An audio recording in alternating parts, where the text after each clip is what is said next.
सबसे पहले चलिए अब बात करते हैं विस्तार से पहली बड़ी खबर की। प्रधानमंत्री नरेंद्र मोदी के दूरदर्शी नेतृत्व और डबल इंजन की सरकार में उत्तर प्रदेश को मैन्युफैक्चरिंग हब और $1 ट्रिलियन की अर्थव्यवस्था बनाने के लक्ष्य के साथ मुख्यमंत्री योगी आदित्यनाथ 22 से 24 फरवरी तक सिंगापुर की आधिकारिक यात्रा पर हैं। यह दौरा यूपी में निवेश, तकनीकी सहयोग और बुनियादी ढांचे जैसे कि एविएशन, डेटा सेंटर, लॉजिस्टिक्स को मजबूत करने पर केंद्रित है। सीएम योगी आदित्यनाथ अपने 11 सदस्यीय प्रतिनिधिमंडल के साथ आज सिंगापुर पहुंच चुके। वो तस्वीर भी हमने आपको दिखाई। सीएम योगी ने भगवा वस्त्रों में विदेश की धरती पर कदम रखा, जिसके बाद उनका भव्य स्वागत किया गया। सीएम योगी आदित्यनाथ का यह दौरा यूपी में मैन्युफैक्चरिंग और निवेश के लिहाज से काफी ज्यादा अहम है। सीएम योगी इस दौरान सिंगापुर के प्रधानमंत्री और राष्ट्रपति से मुलाकात करेंगे। सिंगापुर में सियासी हस्तियों और निवेशकों से भी वो मुलाकात करेंगे। इसके अलावा वो 25 कंपनियों के प्रतिनिधियों से यूपी के निवेश को लेकर बात कर रहेंगे। सिंगापुर दौरे के दौरान मुख्यमंत्री भारत की राजदूत डॉक्टर शिल्पा अंबुले से भी मुलाकात करेंगे। ये अलग अलग तस्वीरें इस वक्त हम आपको दिखा रहे हैं। सीएम योगी आदित्यनाथ सिंगापुर पहुंचे तो वहां कई बड़े उद्योगपतियों के साथ, कई कंपनियों के सीईओज के साथ मुलाकात उन्होंने की। सीएम योगी आदित्यनाथ ने तेमासेक के चेयरमैन टियो चिहियान और उनकी टीम से मुलाकात की। चर्चा के दौरान सीएम ने यूपी में संप्रभु निवेश भागीदारी पर बात की, जिसमें डेटा सेंटर, लॉजिस्टिक्स हब, इसके अलावा रिन्यूएबल एनर्जी और औद्योगिक इंफ्रास्ट्रक्चर में निवेश जैसे क्षेत्रों पर बात की। उन्होंने अंतर्राष्ट्रीय निवेशकों को राज्य के मजबूत नीतिगत ढांचे और फास्ट ट्रैक क्लियरेंस सिस्टम के बारे में भी जानकारी दी। ये बैठक वैश्विक निवेशकों को यूपी की ओर आकर्षित करने की दिशा में एक बड़ा कदम है। मुख्यमंत्री योगी आदित्यनाथ ने सिंगापुर में डीबीसी ग्रुप की मुख्य कार्यकारी अधिकारी तन सुशान और उनकी वरिष्ठ नेतृत्व टीम के साथ बैठक की। सीएम योगी ने एक्सपोस्ट में कहा, वित्तीय सहयोग को मजबूत करने, परियोजना वित्त पोषण को सुगम बनाने और उत्तर प्रदेश में इंफ्रास्ट्रक्चर और विकास क्षेत्रों में निवेश को बढ़ावा देने पर चर्चा की गई।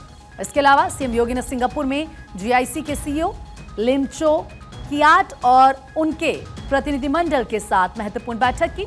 इस बैठक में उत्तर प्रदेश में विशेष रूप से इंफ्रास्ट्रक्चर, लॉजिस्टिक्स, इंडस्ट्रियल पार्क और शहरी विकास परियोजनाओं जैसी दीर्घकालिक संस्थागत निवेश को लेकर विस्तार से चर्चा की। इस दौरान सीएम योगी ने यूपी में जीआईसी की मौजूदा साझेदारियों की भी जमकर तारीफ की, जिसमें गंगा एक्सप्रेस वे परियोजना में आरबीआई के साथ आईआरबी के साथ साझेदारी और राज्य में ग्रीनको के साथ सहयोग शामिल है।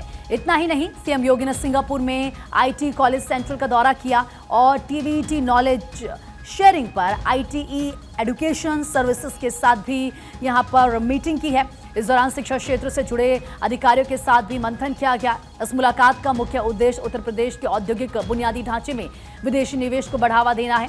आपको ये बता दें कि उत्तर प्रदेश के सीएम योगी आदित्यनाथ सिंगापुर के 3 दिवसीय आधिकारिक यात्रा पर हैं और ऐसे में 24 फरवरी तक ये जो यात्रा है ये चलेगी। नीलेश जरा बातचीत के लिए इस वक्त हमारे सहयोगी कनेक्ट हो चुके हैं हमारे साथ। नीलेश, सीएम योगी आदित्यनाथ सिंगापुर के दौरे पर हैं और वहां पर हम देख रहे हैं कि किस तरीके से वो लगातार जो बड़ी बड़ी कंपनीज हैं उनके सीईओज के साथ मुलाकात कर रहे हैं, बैठकों का दौर जारी है। और हमने अक्सर सीएम को ये कहते सुना कि उत्तर प्रदेश जो पहले का था आज वो नहीं है, छवि बदल चुकी है। पहले लोग डरते थे यूपी में आने से, लेकिन आज इन्वेस्ट करना चाहते हैं और ये उसका सबसे बड़ा एग्जांपल है कि बड़ी बड़ी कंपनीज के सीईओ सीएम के साथ बात कर रहे हैं। क्या लगता है कितना निवेश आने वाला है यूपी के लिए? उनका दौरा कितना स्पेशल रहने वाला है उत्तर प्रदेश वासियों के लिए? देखिए, बिल्कुल अगर हम उत्तर प्रदेश के मुख्यमंत्री योगी आदित्यनाथ की बात करें तो सिंगापुर और जापान के दौरे पर हैं और आज जब सुबह सुबह उन्होंने कई कंपनियों के जो बड़े सीईओ हैं उनके साथ बैठक की है और बैठक करके उनको आश्वस्त किया है कि उत्तर प्रदेश में निवेश उन्हें क्यों करना चाहिए। क्योंकि इससे पहले उत्तर प्रदेश को एक जिला एक माफिया के तौर पर जाना जाता था, लेकिन अब उत्तर प्रदेश की तस्वीर बदली है। अब एक जिला एक प्रोडक्ट के नाम पर जाना जाता है, एक जिला एक व्यंजन के नाम पर जाना जाता है। कहीं ना कहीं वो बदली हुई तस्वीर सिंगापुर और जापान वर्तमान में जब उसका मॉडल योगी आदित्यनाथ प्रस्तुत कर रहे हैं तो कहीं ना कहीं तमाम निवेशक उन मॉडलों को देखकर उत्तर प्रदेश में निवेश करने के लिए आ रहे हैं।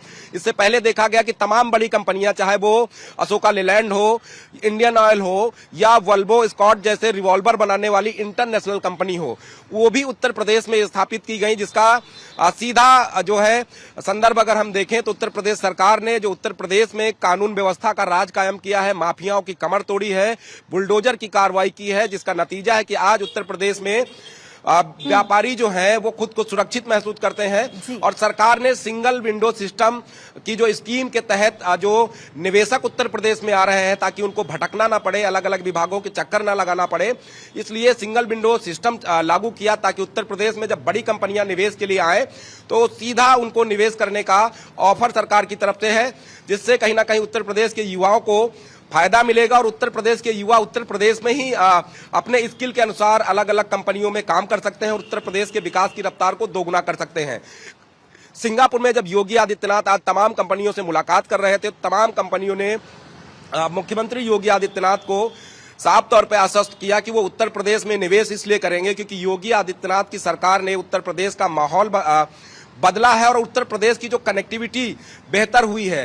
एक्सप्रेसवे तमाम बनाए गए हैं, चाहे वो पूर्वांचल एक्सप्रेस हो, बुंदेलखंड एक्सप्रेसवे हो, आगरा एक्सप्रेसवे हो, गंगा एक्सप्रेसवे हो, ये तमाम एक्सप्रेसवे दूसरे प्रदेशों से सीधा कनेक्ट करते हैं। उसके अलावा तमाम इंटरनेशनल एयरपोर्ट उत्तर प्रदेश में बनाए गए, जिससे कहीं ना कहीं विदेश जाने के लिए जो निर्यात के सामान होते हैं उनको निर्यात करना आसान हो जाएगा। और ऐसे में निवेशक उत्तर प्रदेश को इसलिए भी चुन रहे हैं क्योंकि सरकार ने तमाम ऐसी पॉलिसियां बनाई हैं ताकि निवेशक उत्तर प्रदेश में आए और सिंगल विंडो सिस्टम के तहत उत्तर प्रदेश के जिस जिले में वो औद्योगिक इकाई को स्थापित करना चाहते हैं उनको आसानी से स्थापित कराने में सरकार मदद करेगी। सुरक्षा की गारंटी भी सरकार की है। तो ऐसे में उत्तर प्रदेश जो कहा गया है कि हम राज्य को डेवलप करेंगे, हम आपके रोजगार लेकर आएंगे, हम आपको रोजगार देंगे, वो वादे जो हैं उनको पूरा करने की इसमें साफ तौर पर जो कोशिशें नजर आ रही है। क्योंकि 2017 में इससे पहले विदेश दौरे पर गए थे सीएम योगी और अब उसके बाद ये 2026 है और इसीलिए कहा जा रहा है कि उनका ये दौरा और भी ज्यादा खास हो गया है।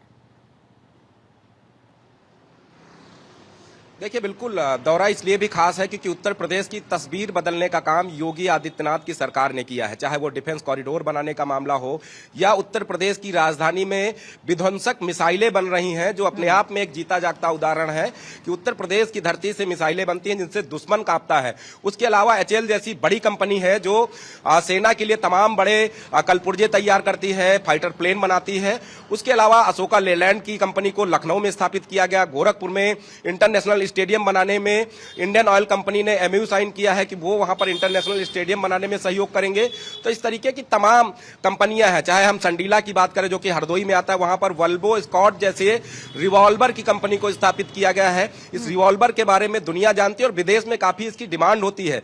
तो ऐसे में जब बड़ी बड़ी इंटरनेशनल कंपनियां उत्तर प्रदेश में उत्तर प्रदेश की सरजमी को अपनी इकाई स्थापित करने के लिए प्राथमिकता दे रही हैं, तो कहीं ना कहीं सिंगापुर और जापान के जो बड़े निवेशक हैं वो उत्तर प्रदेश में योगी आदित्यनाथ के निमंत्रण के बाद निवेश करने के लिए जब आएंगे तो वाकई में उत्तर प्रदेश की बदली हुई तस्वीर देखेंगे। चाहे वो और कनेक्टिविटी की बात करें, सड़क के गांव को जोड़ने वाली सड़कों की बात करें तो वो भी जो है बड़ी और चौड़ी की गई हैं।